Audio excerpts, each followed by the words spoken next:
How are you doing today, Jake? Pretty awesome, pretty awesome. Good. So I'm just going to ask you a few questions for my class. One we're going to start out with is, do you think racism is a social policy? Is a social policy? Or a social problem? Sorry. Yes. Okay. Why? I mean, when you think about the way you define a social problem, given that definition, you have to think that racism is an issue that permeates kind of all aspects of society. And as such, you have to look at it as a social problem.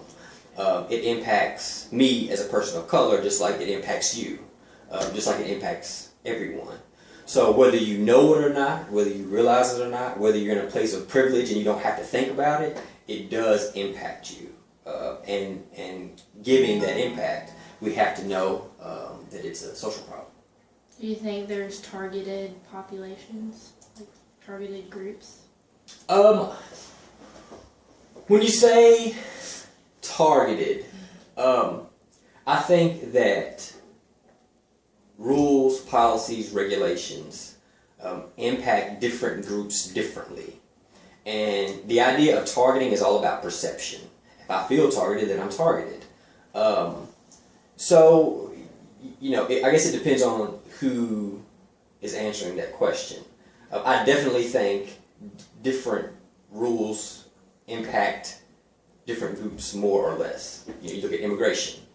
That's a rule that impacts a certain group more than other groups. So in that sense, one could say, yeah, it's targeted.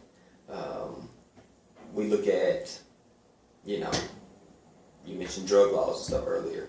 That tends to target a certain or particular group of people. So, you know, I think the answer to that question depends on who's answering it. But I certainly think or feel that people feel targeted by racism. Definitely. Well, since you mentioned the drug laws, you think what impact does that have on communities? Well, again, back to your earlier question. If I create a policy that tends to disproportionately impact one group of people or one community, then the ramifications for that community are horrible. It can be really bad. And we see generationally with incarceration rates and things like that, I mean, it can have a detrimental effect. You look at child well-being, you look at absentee fathers, you look at all these issues that impact communities. You know, it's certainly likely that these policies and rules and laws impact communities in a huge way. I agree. Let's see, well, since you talked about kids, I would say, what about foster kids and their parents being incarcerated, and how do you think that impacts and affects their lives, and has it ever impacted you or anyone that you know personally? Well, of course, foster care in general has impacted me, but that's a big thing. There's a lot of research going on now, particularly in the context of foster care. And if you look at, we're talking about several different things that have different. Sorry.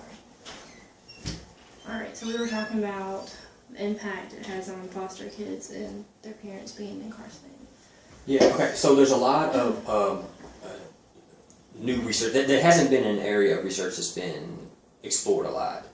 Kind of the interaction between, because you have the impact of youth and an incarcerated parent that has certain outcomes. And you have foster care, and that has certain outcomes. But there hasn't been a whole lot of work on kind of the interaction between the two, of being in foster care and having a parent incarcerated. So, I mean, I definitely think that it, for lack of a better term, complicates a situation when you have an interaction of two social problems like that. But again, that's kind of like something that people are...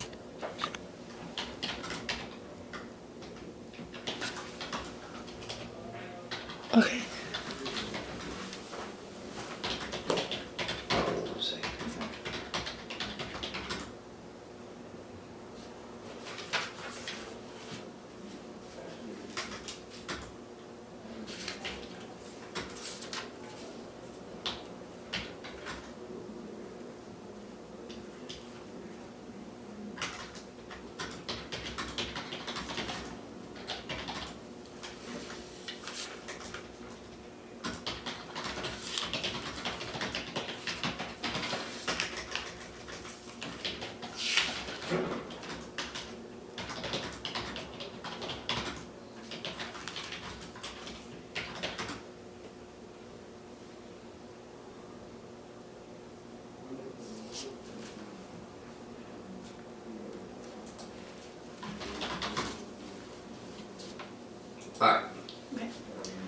So next question. All right. How do you think social policy could be changed?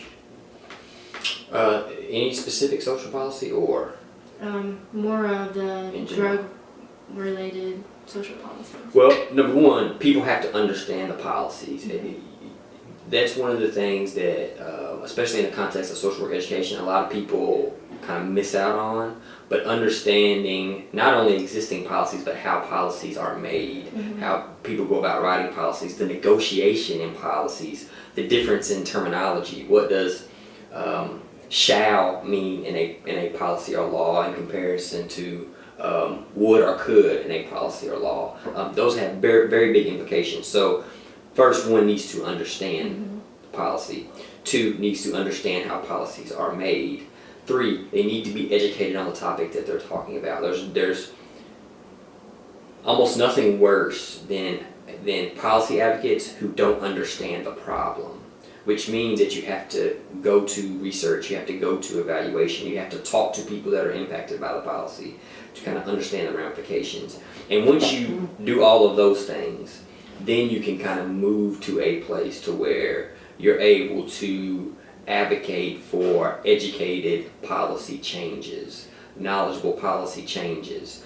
And then you have to evaluate the impact of those changes. A lot of times we make what we think are good recommendations, those recommendations are adopted, and then we have unintended consequences. So it's a constant kind of cycle of let's change, let's tweak, let's advocate, let's draw up new policy, but then let's also evaluate the impact that that policy has. And I think it starts with people understanding the process and understanding policy in general.